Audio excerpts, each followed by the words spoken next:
Mukunda jewellers మొట్టమొదటి factory outlet ఇప్పుడు కూకట్పల్లి, కొత్తపేట్, సోమాజిగూడ మరియు ఖమ్మంలో. Welcome to Suman TV. నేను మీ సుమన్ టీవీ నాగ్. కోల్కతా ఇన్సిడెంట్కి సంబంధించి కనుక మనం చూస్తే ఇప్పటికే 35 రోజులు కావస్తోంది. అయినా సరే దానికి సంబంధించినటువంటి వాటిలో జస్టిస్ జరుగుతుందా, రాదా, వస్తుందా లేదా అనేటువంటి దాని మీద ఆసక్తి అయితే రోజు రోజుకు పెరుగుతూ వస్తూ ఉంది.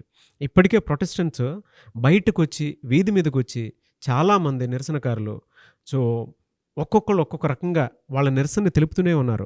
అంటే వీధి లైట్ల దగ్గరికి వచ్చి కొంతమంది నిరసన తెలుపుతూ ఉన్నారు, రోడ్ల మీదకి వచ్చేసారు.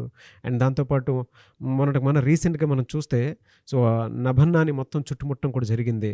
అయినా సరే మమతా బెనర్జీ ఎక్కడా తగ్గటం లేదు దీనికి సంబంధించినటువంటి విషయంలో. జస్టిస్ ఎప్పుడు జరుగుతుంది అని అంటే చాలా తెలివిగా ఒక స్టేట్మెంట్ని ఆవిడ వాడటం జరిగింది. అంటే అందరికీ నా చైర్ కావాలి, ఓకే, ఇందులో జస్టిస్ కావాల్సినటువంటి అవసరం లేదనుకుంటాను అనుకొని చాలా తెలివిగా మాట్లాడటం జరిగింది. ఇటువైపు కొంతమంది నిరసనకారులు చెప్పేటువంటి ఒక మాట ఏంటి అని అంటే, ఆవిడ చైర్ మాకెందుకు, న్యాయం జరిగితే చాలు కదా అని చెప్పేసి కొంతమంది డాక్టర్స్ కూడా మాట్లాడటం జరుగుతుంది. బెంగాల్ అంతా అదే కోరుకుంటూ ఉంది. అయినా సరే జస్టిస్ డిలే అవుతుంది. ఓవైపు సిబిఐ పాయింట్ ఆఫ్ వ్యూ నుంచి చూసినప్పుడు పాలిగ్రఫీ టెస్ట్లని, నార్కో టెస్ట్లని వీటికి సంబంధించింది ఏ విధంగానూ జరుగుతూనే ఉంది. అండ్ కొన్ని ఈడీ రైట్స్ కూడా సందీప్ ఘోష్ మీద జరగడం జరిగింది. అటువైపు చూస్తే సంజయ్ రాయ్ బెయిల్ కోసం కవితా సర్కార్ అడ్వకేట్ ఎవరైతే ఉన్నారో, ఈ అక్యూజ్డ్ అడ్వకేట్ ఎవరైతే ఉన్నారో కవితా సర్కార్, ఆవిడేమో బెయిల్ కోసం ప్రయత్నం చేస్తూ ఉంది.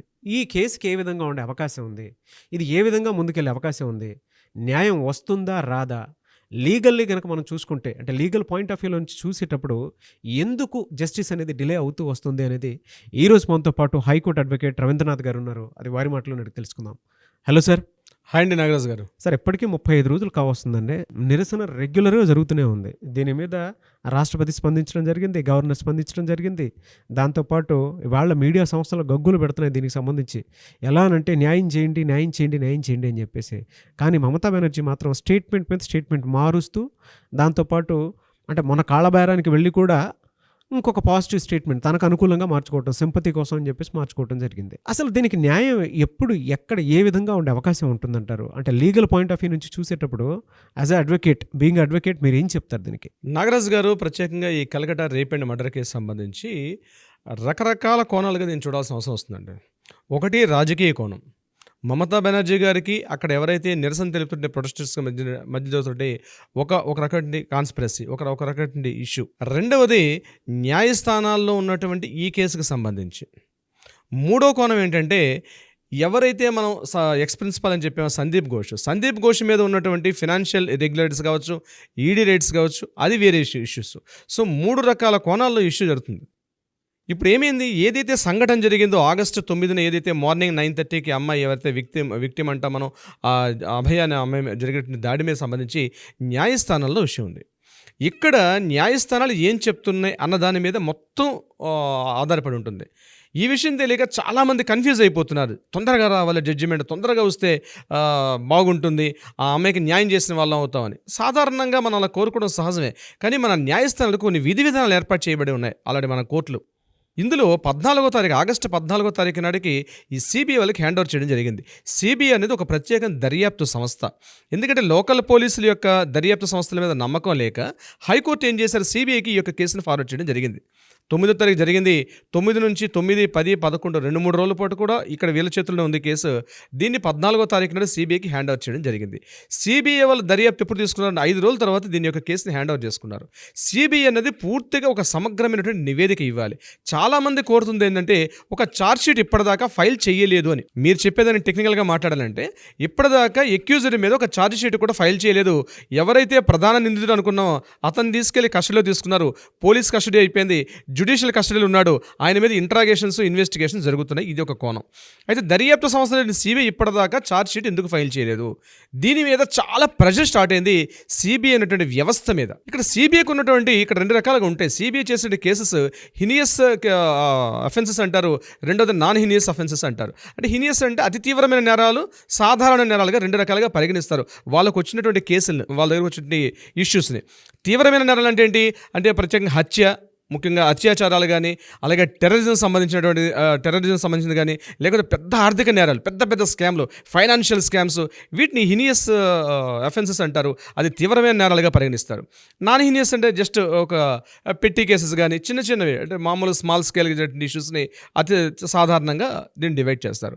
ఈ హినియస్ కేసెస్లో ఎలా ఉంటుందంటే వీళ్ళకి 90 days టైం ఉంటుంది. వీళ్ళకి సిబిఐ వాళ్ళు ఒక ఛార్జ్ షీట్ ఫైల్ చేయడానికి 90 రోజుల టైం ఉంటుంది. అంటే వాళ్ళ కేసు టేకప్ చేసినప్పటి నుంచి 90 రోజుల అంటే 3 months ఆఫ్ టైం ఉంటుంది. ఈ 3 monthsలో వాళ్ళు ఎప్పుడైనా ఛార్జ్ షీట్ ఫైల్ చేయొచ్చు. అంటే ఇక్కడ మరలా డౌట్ వస్తుంది, మరి 3 months పాటు ఫైల్ చేయాలంటే మరి నిందితులు తప్పించుకుంటారు కదా సార్, రకరకాల మన టెక్నికల్ పారామీటర్స్ వస్తుంది. లేదు, ఇక్కడ ఏమవుతుందంటే ఛార్జ్ షీట్ ఫైల్ చేయడం అనేది ఒక సమగ్రమైన రిపోర్ట్ అనమాట. ఈ కేసుకు సంబంధించి ఎవరెవరు నిందితులున్నారు, ఆ నిందితుడు హత్యకు సంఘటనా స్థలంతో మొదలుకొని ఏ రకమైన పరిస్థితుల్లో అతను ఈ సంఘటన చేయాల్సి వచ్చింది, ఇందులో ఎవరెవరు ఇన్వాల్వ్మెంట్ ఉంది, మొత్తం సమగ్రమైన నివేదిక ఉంటుందన్నమాట. దీనికి సపోర్టింగ్ సాక్ష్యాలు అంటే భారతీయ న్యాయ వ్యవస్థ చట్టం మొత్తం కూడా సాక్ష్యాల మీద ఆధారపడి ఉంటుంది. సాక్ష్యాల మీదే మొత్తం భారతీయ న్యాయ వ్యవస్థ ఆధారపడి ఉంటుంది. మన కంటికి కనిపిస్తున్నప్పుడు కూడా సాక్ష్యాధారం లేకపోతే ఆ కేసు నీరుగారిపోయే అవకాశం ఉంటుంది. ఇది నిజంగా జరుగుతుంది న్యాయస్థానంలో. సాక్ష్యానికి ముఖ్యంగా ఆ యొక్క కేసుకి సాక్ష్యం అనేది బలమైన సాక్ష్యాలు ఉండాలి. అందుకని దర్యాప్తు సంస్థలు ఏం చేస్తాయంటే వీలైనంత వరకు సమగ్రమైన సాక్ష్యాలు సేకరించే ప్రయత్నం చేస్తాయి. ఒక్కొక్కసారి ఈ సాక్ష్యాలు DNA రిపోర్ట్స్ కావచ్చు, పాలిగ్రాఫ్ టెస్టులు కావచ్చు, నార్కోటిక్ టెస్టులు కావచ్చు, ఎన్ని రకాలు వీలైతే అన్ని రకాల కోణాల్లో దాన్ని పూర్తిగా ఒక సమగ్ర అంటే ఏ చిన్న hair line point of evidence కూడా మిస్ కాకుండా చూసే పని సిబిఐ వాళ్ళకి. ఇక్కడ వీళ్ళు తొందరపాటు పడి కానీ ఛార్జ్ షీట్ ఫైల్ చేశారనుకోండి పొరపాటున కోర్టులో ఫైల్ చేసినప్పుడు ఏమవుతుందంటే ఛార్జ్ షీట్ ఫైల్ చేసి అక్కడ ఉన్నటువంటి జడ్జిలు ఈ యొక్క సాక్ష్యాలని వాళ్ళు యాక్సెప్టెన్స్ అంటే రూల్ ప్రకారం అక్కడ కానీ కాంట్రాడిక్టరీగా ఉన్నటువంటి సాక్ష్యాలు కానీ సేకరించినట్లయితే ఇమ్మీడియట్గా సెకండ్ ప్రాబ్లం వచ్చేది, ఎవరైతే అక్యూజ్డ్ ఉంటాడో నిందితుడికి ఇమ్మీడియట్గా బెయిల్ ఇచ్చే అవకాశం వస్తుంది. ఛార్జ్ షీట్ ఫైల్ చేయనంత వరకు కాలం కూడా ఇతనికి బెయిల్ ఇచ్చే అవకాశం ఉండదు. కొన్ని సర్కమ్స్టాన్సెస్లో ఎప్పుడైతే ఛార్జ్ షీట్ ఫైల్ చేసినప్పుడు ఆ చేసిన ఛార్జ్ షీట్ వాళ్ళు యాక్సెప్ట్ చేయొచ్చు, చేయకపోవచ్చు జడ్జెస్. అక్కడ ఒకవేళ ఛార్జ్ షీట్ బలంగా లేదు మరలా చేయమని చెప్పి జడ్జెస్ మళ్ళీ రిజెక్ట్ చేసే అవకాశం ఉంటుంది. అయితే రిజెక్ట్ చేసే సందర్భంలో నిందితుడిని ఇంకా ఎక్కువ రోజుల పాటు జైల్లో పెట్టకుండా ఇతడికి బెయిల్ ఇచ్చే అవకాశం ఉంటుంది. This is the fundamental rule in the కోర్టులో. సో ఈ కేసులో కానీ తొందరపాటు పడి అంటే ఇప్పుడు జరుగుతున్న సంఘటన కానీ మనం ఈ రూల్ని అప్లై చేస్తే ఇప్పుడు ఏదైతే ఈ కేసుకు సంబంధించి ఈ కలకట్ట ఈ అక్యూజ్డ్ సంజయ్ రేస్ సంబంధించి ఉందో తొందరగా సిబిఐ వాళ్ళ సాక్ష్యాలు నమోదు చేసి ఛార్జ్ షీట్ ఫైల్ చేసేసారు అనుకోండి తొందరపాటుగా. ఒకవేళ అక్కడ సాక్ష్యాలు అనుకున్నట్టుగా లేక ఏవైనా ఇంటరప్ట్ అయినా కొంచెం కాన్ఫ్లిక్ట్ ఉన్న ఇటువంటి సందర్భాల్లో నిందితుడి మీద ఇమీడియట్గా కవిత సర్కార్ ఏం చేస్తారంటే బెయిల్కి అప్లై చేసే అవకాశం ఉంటుంది. బెయిల్ అప్లై చేసే మళ్ళీ నిందితుడు బయటికి వెళ్ళాడంటే ఇమ్మీడియట్గా మళ్ళీ సాక్ష్యాలను తారుమారు చేసే అవకాశం ఉంటుంది. మళ్ళీ దీని మీద చాలా కాంట్రాడిక్ట్ వచ్చి ఈ కేసు ఇంకా లెంగ్తీ అయ్యే అవకాశం ఉంటుంది. సో అందుకని సిబిఐకి 90 రోజుల గడువు ఉంటుంది, మ్యాక్సిమం లిమిట్ 90 రోజుల వరకు టైం ఉంటుంది. అంటే ఆగస్టులో జరిగింది కాబట్టి అక్టోబర్ ఆగస్ట్ 8 నుంచి September to October to November 8 వరకు ఛార్జ్ షీట్ చేసే అవకాశం సిబిఐ వాళ్ళకు ఉంది. ఇది తెలుసుకోవాల్సింది ప్రాథమికంగా. అంటే మనం మీడియా ద్వారా మాకు అవకాశం దొరికింది కాబట్టి అసలు లీగల్గా జరుగుతున్న విషయాలు మీకు తెలియపరుస్తున్నాం నాగరాజు గారు దీనికి సంబంధించి. సో 90 days టైం ఉంటుంది. ఈలోగా ఏమవుతుంది, ఇక్కడ ప్రొటెస్ట్లు ఎవరైతే చేస్తున్నారో వీళ్ళు తొందరగా జడ్జిమెంట్ కావాలి, తొందరగా జస్టిస్ కావాలనుకుంటున్నారు. అయితే ప్రభుత్వం ఒక పని చేయొచ్చు. దీంట్లో ఏ రకంగా పని చేయొచ్చు, ఒకవేళ దర్యాప్తు సంస్థలు ఏర్పాటు చేసేది ఎవరు, ప్రభుత్వం ఏర్పాటు చేస్తుంది. న్యాయ వ్యవస్థ మీద ప్రభుత్వానికి ఎటువంటి అజమాయిషీ ఉండదు. అయితే ఒకవేళ ఈ కేసు డిలే అవుతున్న సందర్భంలో ప్రభుత్వ పరంగా ఒక చిన్న క్లాజ్ ఉంది. యాజ్ ఎ బీయింగ్ అడ్వకేట్గా మాకు అర్థమవుతుంది, మేము చేయొచ్చు, చెప్పండి, మేము సజెస్ట్ చేయొచ్చు కోర్టుకి, అంటే ప్రభుత్వానికి సజెస్ట్ చేయొచ్చు. ఏంటని ఒక ప్రత్యేక ప్రాసిక్యూటర్ని ఏర్పాటు చేయొచ్చు. ఒక ప్రత్యేక ప్రభుత్వం ఇప్పుడున్నటువంటి సిబిఐ అడ్వకేట్స్ అక్యూజ్డ్ ఇప్పుడు డిఫెన్స్ అడ్వకేట్స్ కాకుండా ఒక ప్రత్యేకమైన ఒక ప్రాసిక్యూటర్ని ఏర్పాటు చేసే అవకాశం ఉంటుంది. ఈ ప్రాసిక్యూటరు కోర్టులకి రిప్రజెంటేషన్ చేస్తూ తొందరగా త్వరితగతిన ఈ యొక్క జడ్జిమెంట్ రావడానికి కోసం ఇతను ప్రయత్నం చేసే అవకాశం ఉంటుంది. మమతా బెనర్జీ గారు ఆ చిన్న లీగల్ పాయింట్ ఎందుకు మిస్ అవుతున్నా అర్థం కావట్లేదు. ఆవిడ ఈ కీ పాయింట్లో వెళ్ళగలిగితే కొంతవరకు ప్రజలకు నమ్మకం కలుగుతుంది. న్యాయ వ్యవస్థ అనేది ఒక ప్రత్యేకమైన వ్యవస్థ, జ్యుడిషియరీ, దాని మీద ఎవరి ఇన్ఫ్లుయెన్స్ పని చెయ్యదు 100%. కానీ ప్రభుత్వం కొంతవరకు ఏం చేయొచ్చు, దర్యాప్తు సంస్థ ఇన్ఫ్లుయెన్స్ తెలియదు కాబట్టి సాక్ష్యాలు తారుమారు అవ్వకుండా ఈ ఇష్యూ మీద ఒక ప్రత్యేక ప్రాసిక్యూటర్ని, ఒక స్పెషల్ ప్రాసిక్యూటర్ని ఏర్పాటు చేసే అవకాశం ఉంటుంది. అతను టోటల్గా ఈ ప్రభుత్వానికి ఈ దర్యాప్తు సంస్థలకి ప్రజలకి ఒక అనుసంధానకర్తగా రిప్రజెంటేషన్ చేసే అవకాశం అయితే ఉంటుంది. బట్ అటువంటి చర్యలు తీసుకున్నట్టుగా మమతా బెనర్జీ గారు మనకు కనిపించట్లేదు. ఇది ఒక కారణం కాకుండా మమతా బెనర్జీ గారు తీసుకున్నటువంటి కొన్ని చర్యలు మనం న్యాయ వ్యవస్థ పరంగా చెప్పడం జరిగింది. దీనికి సంబంధించిన కేసు ఎలా నడుస్తుంది ఏంటనేసి. దీనివల్ల నేను ప్రజలకు చెప్పేది ఏమిటంటే, ఈ యొక్క వేదిక ద్వారా తొందరగా కావాలని మీకు ఉంటుంది, నాకు ఉంటుంది. నాగరాజు గారు ఎంత తొందరగా వీలైతే తొందరగా రావాలి, కానీ తొందరపాటుతనంతో మనం తొందరగా చర్యలు చేయడం వల్ల మన న్యాయ వ్యవస్థ గురించి ఏదైతే ఫ్రేమింగ్ ఉంటుందో ఆ రూల్స్ ప్రకారం నిందితులు తప్పించుకునే అవకాశం ఉంటుంది. అంతేకాకుండా మరొక కీ పాయింట్ కూడా ఉంది ఇంట్లో. ఈ యొక్క కేసు కేవలం ఏదో హత్య జరిగింది, అత్యాచారం, కొన్ని కేసులు ఉంటాయి చూడండి, వస్తారు అత్యాచారం చేస్తారు ఆ సంఘటన, కానీ ఇది అలా లేదు. దీంట్లో ఏమైంది, సందీప్ ఇది ఒక ప్రభుత్వ కాలేజీలో జరిగింది. ఆ ప్రభుత్వ కాలేజీ ప్రిన్సిపాల్ కూడా దీంట్లో ఇన్వాల్వ్మెంట్ అయి ఉన్నాడా లేదా అన్నది అది మనకి ఇంకా ఇన్ఫర్మేషన్ రాలేదు. అతని మీద కొన్ని దర్యాప్తు సంస్థలు పనిచేస్తున్నాయి. అది ఏది ఫైనాన్షియల్ ఇర్రెగ్యులారిటీస్ కానీ లేకపోతే అక్రమాస్తులు. ఈ అక్రమాస్తులు, ఈ ఫైనాన్షియల్ ఇర్రెగ్యులారిటీస్ మీద కూడా దీని మీద ఏమైనా ఇంపాక్ట్ ఉందా? ముఖ్యంగా ఎవరైతే ఈ అభయ అనుకున్నామో ఈ అభయకి ఏమైనా తెలుసు అంటే అక్కడ హ్యూమన్ ట్రాఫికింగ్ కావచ్చు, లేకపోతే అవయవాల మార్పిడి కావచ్చు, చాలా సంఘటనలు జరుగుతున్నాయి, చాలా రూమర్స్ అయితే ఉన్నాయి. అవి అధికారికంగా నిర్ధారించాలి. వాళ్ళు ప్రతిదీ నిర్ధారించి ఛార్జ్షీట్ ఫైల్ చేయాలి దీని మీద. సో వీళ్ళు ఏం చేస్తున్నారు, వీటితో కూడా ఇంటర్లింక్ అయి ఉంటాయి ఇవన్నీ కూడా. అవన్నీ బహుశా నాకు తెలిసి ఈ సిబిఐ డిపార్ట్మెంట్ ఆఫీసర్స్కి రోజుకి 15 గంటలు పనిచేసిన టైం సరిపోదండి. 15 గంటల పాటు పనిచేస్తున్నప్పుడు కూడా టైం సరిపోదు. ఎందుకంటే టైం దగ్గర అయిపోతుంది. ఆల్మోస్ట్ జరిగిపోయి ఆల్మోస్ట్ 35 డేస్ అయిపోయింది. ఇంకా మహా అయితే ఇంకొక 55 డేస్ కన్నా ఎక్కువ లేదు వాళ్ళ టైం. సో ఎంత తొందరగా వాళ్ళు ఫైల్ చేయాలి. తొందరగా ఫైల్ చేయడం వల్ల అక్యూజ్డ్ బయటికి వెళ్ళే అవకాశం ఉంటుంది. తొందరగా ఫైల్ చేయకపోతే ప్రజల నుంచి ఒత్తిడి ఉంది. ఏదని బట్టి కూడా చాలా హెవీ స్ట్రెస్తో పనిచేస్తున్నాయి దర్యాప్తు సంస్థలు. జ్యుడిషియల్ వ్యవస్థ నేను ప్రతి మినిట్ మేము దగ్గరగా చూస్తున్నాం కాబట్టి మాకు విషయం అర్థమవుతుంది. ఇతని మీద ఎఫ్ఐఆర్ బుక్ అవ్వకపోవడానికి కారణం ఏమేంటంటారు మరి? అంటే సందీప్ ఘోష్ మీద ఈ రోజుకి ఈ కేసుకి సంబంధించినటువంటి వాటిలో చిన్న ఎఫ్ఐఆర్ కూడా బుక్ అవ్వలేదు. ఈడీ రైట్స్ జరుగుతున్నాయి. అంటే apart from this case everything is happening, but ఈ ఎఫ్ఐఆర్ మాత్రం బుక్ అవ్వట్లేదు. దీని మీద మీరు అడిగే క్వశ్చన్కి 2 రకాలుగా సమాధానం నాకు అనిపిస్తుంది. జ్యుడిషియల్ వ్యవస్థలో ఏంటంటే ఎఫ్ఐఆర్ నమోదు చేయకపోవడం అనేది ముఖ్యంగా ప్రత్యేక దర్యాప్తు సంస్థలకి. లోకల్ పోలీసులు అయితే ఎఫ్ఐఆర్ నమోదు చేయాలి. ఈ సిబిఐ లాంటి ప్రత్యేక దర్యాప్తు సంస్థలకి ఎఫ్ఐఆర్ నమోదు చేయకుండా కూడా వాళ్ళు కేసును ఇంటరాగేట్ చేసి ఇన్వెస్టిగేషన్ చేసే రైట్స్ ఉన్నాయి వాళ్ళ క్లాజెస్లో. This is number 1 point. FIR అవసరం లేదు. అయితే ఎఫ్ఐఆర్ చేయాలి. ఎఫ్ఐఆర్ ఎందుకు చేసి ఉండకపోవచ్చు అంటే, ఒకవేళ వీళ్ళ మీద ఎఫ్ఐఆర్ చేయడం వల్ల సాక్ష్యాల మీద ఇన్ఫ్లుయెన్స్ ఉండే అవకాశం ఉంటుంది. అంటే ఇంత లీగల్ టెర్మినాలజీ స్థలం అని తెలియకపోవచ్చు. దీని మీద డైరెక్ట్గా ఇండైరెక్ట్గా కొంతమంది ఇన్వాల్వ్మెంట్ అయి ఉండొచ్చు.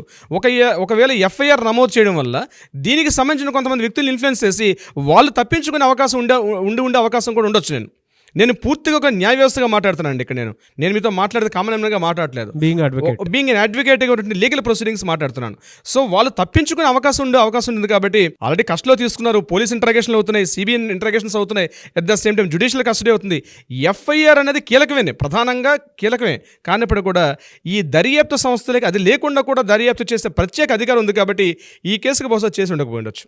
సో నాగరాజు గారు ఇది ఒక ప్రకారంగా జరుగుతుంటే, రెండవది రాజకీయ కోణంగా ఆలోచించినప్పుడు మమతా బెనర్జీ గారు తీసుకున్నటువంటి స్టెప్స్ మాత్రం చాలా తెలివిగా, ముఖ్యంగా ఈ గ్యాప్ని ఏదైతే ప్రజలు అంటే ముఖ్యంగా ఈ హెల్త్ వర్కర్స్ ఏదైతే ప్రొటెస్ట్ చేస్తున్నారో, టోటల్గా గడిచిన 35 రోజులుగా హెల్త్ వర్కర్స్ పబ్లిక్ యొక్క సింపతిని పొందారు. సో ప్రజలందరూ కూడా జూనియర్ డాక్టర్స్ కావచ్చు, హెల్త్ వర్కర్స్ సపోర్ట్గా ఉన్నటువంటిగా మీడియా కథనాలు మనకు కనిపిస్తున్నాయి. అయితే ఎప్పుడైతే తన ఇంటెలిజెన్స్ వర్గాలు ఒక విషయం తెలియపరిచారు, ఏమని, టోటల్గా మీ చేతి నుంచి గ్రిప్ పోతుంది, టోటల్గా వాళ్ళకి సపోర్ట్ వెళ్తుంది పబ్లిక్ అందరూ కూడా అని ఎప్పుడైతే తెలిసిందో, ఇప్పుడు ప్లేట్ ఫిరాయించారు మమతా బెనర్జీ గారు.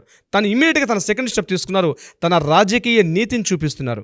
ఎలా అంటే ప్రజల సానుభూతి కావాలి ఫస్ట్ ప్రజల సానుభూతి లేకుండా ఏ నాయకులు ఏ పని చేయలేరు. ఈ విషయంలో ఆవిడకి చాలా వెన్నతో పెట్టిన విద్య. ఫస్ట్ ప్రజల్లోకి వెళ్ళిపోతారు. ఆవిడ ప్రజల యొక్క సింపతిని మొత్తం తను ప్రొటెక్ట్ చేసుకుంటారు. ఇందులో భాగంగా ఈ నిన్న తీసుకున్నాం ఒక చర్య ఏంటంటే, ఎవరైతే ఈ జూనియర్ డాక్టర్స్ ఈ యొక్క సమ్మెలో ఉన్నప్పటి నుంచి 35 రోజుల్లోగా వీళ్ళు ఒక సంఘాన్ని ఏర్పాటు చేసుకున్నారు. తృణమూల పార్టీ కాంగ్రెస్లోనే ఒక సంఘం ఏర్పాటు చేస్తారు. చూడండి ఎంత తెలివిగా స్టెప్స్. ఇది ఎప్పుడైతే స్టార్ట్ అయిందో బిఫోర్ స్టార్ట్ చేశారు. ఆ సంఘం ఏంటి, ఇంటలెక్చువల్స్ ఫోరం అని ఒక ఫోరం ఏర్పాటు చేసి ఎప్పటి నుంచి ఈ సమ్మెలో స్టార్ట్ అయినప్పటి నుంచి ఇప్పటిదాకా సుమారుగా 29 మంది చనిపోయారని, సుమారుగా 7 లక్షల మంది సరైన వైద్యం అందక చాలా ఇబ్బందులు పడుతున్నారని ఎప్పుడైతే గుర్తించారో, ఆ 29 మంది యొక్క చనిపోయిన బంధువులకి వీళ్ళు రాష్ట్ర ప్రభుత్వం తరపున ఎక్స్గ్రేషియా 2 లక్షల రూపాయలు ప్రకటించడం జరిగింది. ఇది కేవలం ఇనీషియల్ అమౌంట్ అని చెప్పారు. మళ్ళీ ఎక్స్గ్రేషియా ఇస్తూ కూడా టోటల్ అమౌంట్ అంతని చెప్పలేదు. 2 లక్షల రూపాయల అమౌంట్ ఇస్తూ వాళ్ళ యొక్క సానుభూతిని పొందే ప్రయత్నం చేశారు, దానికి హై పబ్లిసిటీ చేసుకుంటున్నారంటే మెల్లగా ప్రజల నుంచి సానుభూతి, అంటే ప్రజల నుంచి ఈ జూనియర్ డాక్టర్ల యొక్క విషయాన్ని పక్కన నడిపించేసి టోటల్గా మమతా బెనర్జీ గారు అనే వ్యక్తి చాలా ట్రాన్స్పరెంట్గా ఉన్నారు, చాలా నిజాయితీగా ఉన్నారు, తాను ఎంతో నిబద్ధత ఒక రాజకీయ నాయకులని ప్రూవ్ చేసుకున్న ప్రయత్నంలో మమతా బెనర్జీ గారు ఆల్మోస్ట్ మోర్ దాన్ 60% దాటేశారని చెప్పొచ్చు నాగరాజు గారు. గడిచిన 4 రోజులు జరిగిన సంఘటనలు ముఖ్యంగా ఎప్పుడైతే వీళ్ళకి చర్చలకు పిలిచారో ఆ చర్చల్లో ఆవిడ 2 గంటల సేపు ఆ ఉన్న ఇమేజెస్ బయటకు వెళ్ళడం, ప్రజల్లో కామన్ మ్యాన్కి ఏముంటుంది, సింపతి అంటే అంత పెద్ద నాయకురాలు 2 గంటల సేపు వీళ్ళకి పిలుస్తున్నా వీళ్ళకి ఎందుకు వెళ్ళట్లేదు, ఈ విషయాలు తెలియవు, అవి ట్రాన్స్పరెన్సీ కావాలి, లైవ్ టెలికాస్ట్ కావాలి, వీటి గురించి పబ్లిక్ ఆలోచించకుండా నేను ఇంత వెయిట్ చేశాను 2 గంటల సేపు అని ఆ ఇమేజెస్ బయటకు రావడంతో ప్రజల్లో నేను ఒక సర్వేలు తెలిసిందంటే మమతా బెనర్జీకి మొన్నటిదాకా పడిపోయే గ్రాఫ్ రేట్ ఏదైతే ఉందో గ్రాఫ్ రేట్ సడన్గా ఆవిడకి మళ్ళీ వేవ్ లెంగ్త్ పెరిగిందని, తొందరలోనే ఆవిడకి గ్రాఫ్ రేట్ మళ్ళీ 80-90% రాగానే ఆవిడ మళ్ళీ స్టేబుల్ అయ్యే అవకాశం కూడా ఉంది. అయితే ఇదంతా కూడా సెంట్రల్ గవర్నమెంట్ ఇంటెలిజెన్స్ రిపోర్ట్ వాళ్ళు చూస్తున్నారు దీనికి సంబంధించి. ఇది రాజకీయ కోణం దీనికి సంబంధించి అంతా కూడా. అయితే దీనికి సంబంధించి దుర్గా పూజ కూడా, దుర్గా నవరాత్రులు కూడా దగ్గరగా వస్తున్నాయి కాబట్టి దీనికి సంబంధించి వీళ్ళందరినీ కూడా ఇవి కాదు మనం దుర్గా నవరాత్రులు అందరూ పార్టిసిపేట్ చేయండి. ఎందుకంటే వెస్ట్ బెంగాల్ ప్రాంతంలో దుర్గా నవరాత్రులు అంటే రాష్ట్ర వ్యాప్తంగా సంవత్సరంలో మొత్తం కూడా ఈ యొక్క నవరాత్రుల కోసం వాళ్ళు చూస్తుంటారు, చాలా అద్భుతంగా కొన్ని కోట్ల రూపాయలు ఖర్చు పెడతారు. రాష్ట్ర ప్రభుత్వం నుంచి కూడా ప్రతి ఏడాది ప్రతి పెండల్ అంటే ఒక సంఘానికి 85,000 రూపాయలు వాళ్ళకి చెల్లిస్తూ ఉంటారు, ప్రతి చిన్న కమిటీస్కి. ఇప్పుడు మనకి ఎలా అయితే హైదరాబాద్లో గణేష్ కమిటీలు ఎలా ఉంటాయో, ప్రధాన గణేష్ ఉత్సవ కమిటీ కాకుండా ఎక్కడెక్కడైతే పెండల్స్ గడిచిన కొన్ని 56 సంవత్సరాలు చేస్తారో రాష్ట్ర ప్రభుత్వం కొంత అమౌంట్స్ ఇస్తుంటుంది. అదేవిధంగా వెస్ట్ బెంగాల్లో ప్రతి పెండెంట్కి అంటే ప్రతి పెండల్ అంటే చిన్న సమూహాలు వాళ్ళకి 85,000 రూపాయలు అమౌంట్ ఇస్తూ వస్తుంది. ఆ అమౌంట్ ఇప్పుడు ఇంక్రీజ్ చేసింది ఆవిడ. ఓకే, ఆ అమౌంట్ ఇంక్రీజ్ చేశారు. ఇది కాకుండా ముందుగా మీ వీళ్ళని కూడా పిలిపిస్తే మీరు రండి మనం దుర్గా పూజ యాక్టివిటీస్లో పార్టిసిపేట్ చేద్దామని చెప్పి ఇన్వైట్ చేయడం. సో ఇదంతా కూడా ఏంటంటే రాజకీయ కోణం, ఇదంతా కూడా చేసేది మొత్తం ఏదైనప్పుడు కూడా న్యాయ వ్యవస్థలో ఆ వ్యవస్థ నడిపిస్తున్నారు, ఇక్కడ రాజకీయ వ్యవస్థ ఎట్లా ఉంది, ఏదేమైనప్పుడు కూడా వెస్ట్ బెంగాల్ వైపు మాత్రం అందరు చూపైతే నిలబడి ఉంది నాగరాజు గారు. ఆ 2 డేస్లో దీనికి సంబంధించినటువంటి ఎమోషన్స్ ఏవైతే ఉన్నాయో డెఫినెట్గా బయటపడతాయని. అండ్ రేపు మంగళవారం జరిగేటువంటి సుప్రీంకోర్టు ట్రయల్స్ అవనివ్వండి, లేదంటే హీరింగ్స్ అవనివ్వండి, ఏదున్నా సరే కొన్ని కీలక అంశాలు అయితే బయటపడతాయి, నో డౌట్. అండ్ ఈ రోజు రేపట్లో మమతా బెనర్జీ ఇచ్చినటువంటి ఒక స్టేట్మెంట్ మీద ప్రొటెస్టెంట్స్ ఏం చేస్తారో అనేది కూడా చాలా ఉధృతంగా మారేటువంటి అవకాశం అయితే చాలా డెఫినెట్గా ఉంటుంది, నో డౌట్. అయితే ఏదేమైనా సరే we want justice, we demand justice. డెఫినెట్గా దీనికి సంబంధించినటువంటి వాటిల్లో మన ఇంట్లో సమస్యగా ప్రతి ఒక్కరు ఎదురు చూస్తూ ఉన్నారు. అండ్ ఈ రోజుకి కూడా మనతో పాటు మన ఆడియన్స్ అయితే రవీంద్రనాథ్ గారు అండ్ నాగరాజ్ గారు, థ్యాంక్ యూ సో మచ్. ఎప్పటికప్పుడు దీనికి సంబంధించిన అప్డేట్స్ ఇస్తూ ఉన్నారు, గ్రేట్ నాలెడ్జ్ అని చెప్పేసి అంటూ ఉన్నారు. అయితే కొంతమంది డైరెక్ట్గా మీకే ఇటువంటి కేసెస్ ఏమైనా ఉంటే డైరెక్ట్గా మీ చేతిలోనే పెడదామని చెప్పేసి మాట్లాడినటువంటి వాళ్ళు కూడా ఉన్నారు. సో వాళ్ళకు కూడా ఆ న్యాయం చేయడానికి మీరు సిద్ధమయ్యారు. Again hats off to you and thank you so much Ravindranath garu. Thank you so much Nagaraju గారు.